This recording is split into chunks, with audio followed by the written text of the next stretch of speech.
I'm Alicia. Welcome to my channel. Today I'm going to be talking about how to beat homesickness, or at least try to not miss home. I thought of doing this video because just yesterday I got a message from this girl saying that she has already applied to her college. Her visa is in process, but she's super scared because she's never really been away from home and she just feels like she's really going to miss home once she moves to Canada. So I was just talking with her, having a really nice conversation with her on Instagram because I completely relate to it. And I have so many people asking me this question, my friends too. It's been around 2.5 years now that I've moved to Canada, and although I wasn't in the same situation before I left, because I was just super excited that yeah, I'm going to Canada, I didn't really get the time to think about what I'm going to miss, and I don't know, I just wanted to be there. But it's been 2.5 years now that I'm here, and if you know me or friends or my friends, you'd know how attached I am to family or friends and how much I love Bombay. And I think that I'm doing a pretty good job actually, not missing home that much. So I just thought I'd make a video just stating my tips and tricks. Hopefully they'll help you. I really hope they do. So let's just get into the video. So I know that home is not just your parents or your siblings or your friends. It's everything that makes you feel like you belong. It's just something that's very familiar to you, whether it's a face or an aroma or the streets or the traffic lights or just the weather. It's all the things that you are accustomed to inside out. And yet here you are in an unfamiliar place, surrounded by unfamiliar faces, trying out new cuisines, trying to wrap your head around the new transit system, and awkwardly trying to get along with the new currency.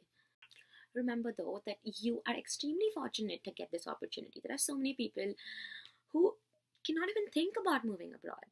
And that's something that always keeps me grounded and always makes me realize that, Alicia, you were here for a reason, and I think you need to accomplish it before you can let something hold you back. You just gotta remind yourself that you will surpass all odds. So here's my backpack of courage that made me make Canada my home, and I want to share it with you so that wherever you are, you feel like home too.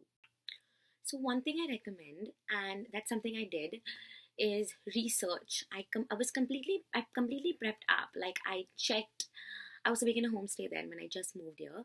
So before I could move, I checked the locality around my homestay. I checked the streets. I checked college. I watched different videos about the rooms on campus, what people wear, how people dress, if there are any Indian restaurants nearby. I also I like going out, so I checked out different restaurants, I checked out different clubs. I made friends with a few people on Instagram, and we're still friends. Um, yeah, I just followed so many vloggers from Canada. I read so many blogs, I read so many forums. So it's really important that you're prepared for the place that you're going to, just so that you don't feel entirely unfamiliar and you feel a little prepared when you're there. Two, once you're here, explore as if you were a child. I remember being so excited when I moved here. It really didn't take much efforts from me because I am just naturally too excited. So I kept trying out new things, kept trying out new different kinds of food. I remember making friends instantly within a week. So we went out, we met new people. And I think, yeah, once you start exploring things, you start unlearning things that you've learned. It was better than what I expected. I remember the first time I was here, the first day I was here actually, I went for my orientation. I went out with a friend and I was lost. My phone died, obviously, because I'm always on my phone. And then I didn't even know my address actually. And Victoria is small, thankfully. So I was on the bus that I had to travel on, and I just happened to tell somebody that I have to go to so and so person's house, and then they said, "Oh, they live here." And I got up, but I obviously completely freaked out. But once I got back home, oh my god, I was so excited. So yeah, just go explore. Eventually, in trial and error, you'll find a place that you cherish, people that comfort you, and most importantly, you'll find yourself. I did. Three, keep calm and stay busy. although you're going to have loads of assignments from college or university, and you're probably working a part-time job, you can always keep yourself busy by doing different things.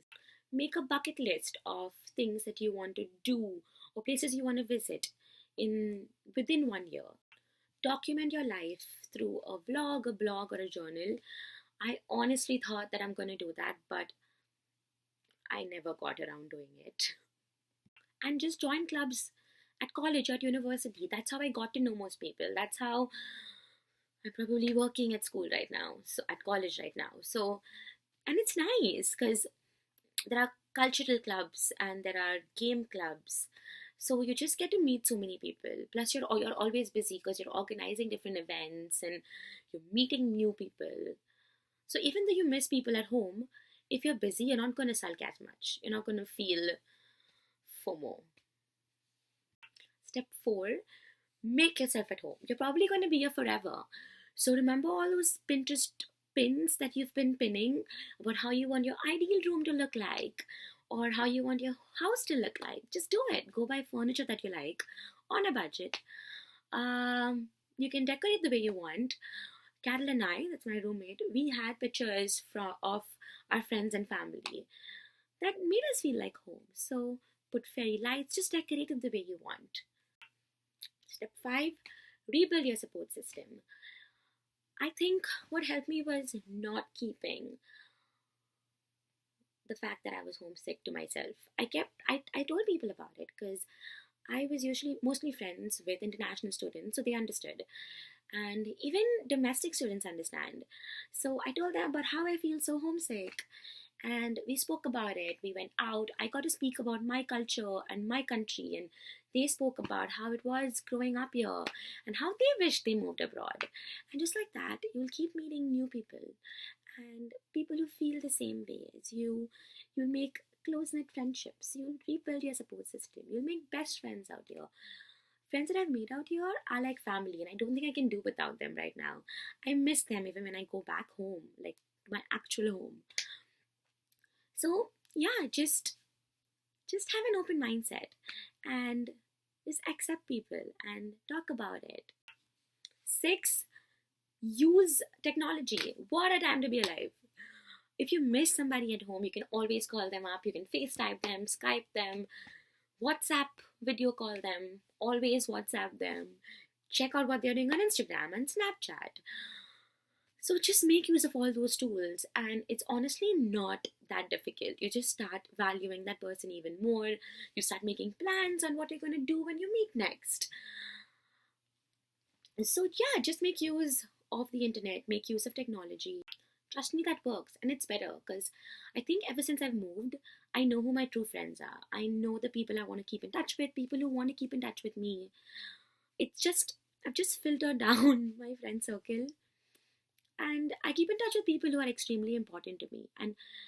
And sooner or later, you'll realize that these are the people that matter, and the people who matter will love you wherever you are and will keep in touch with you, even though you are not keeping in touch with them. And last but not the least, accepting diversity is key. Most of our homesickness is attached to unfamiliarity. We are so used to living our lives in a certain way that we tend to pull back from experiencing any change. But I realized that uncertainty is great sometimes. You don't really know what to expect next. You don't know what people are thinking about you. Maybe they don't even understand your accent. It's so nice just learning about people and yourself. Just accept change. Just do what you need to do. Just do what you need to do to survive, and just have fun and just enjoy and just embrace the change and know that you're extremely fortunate to move abroad, to get the opportunity to move abroad. I also forgot to mention that there are lots of support groups on campus, I'm sure. Also in your city, there are various meetup groups and people that you can meet and talk to. A lot of my friends have also used dating apps to get in touch with people and to just make friends. A lot of people are on dating apps just to make friends. So you always find your way to talk to new people and make new friends. Anyway, now I'm finally gonna go.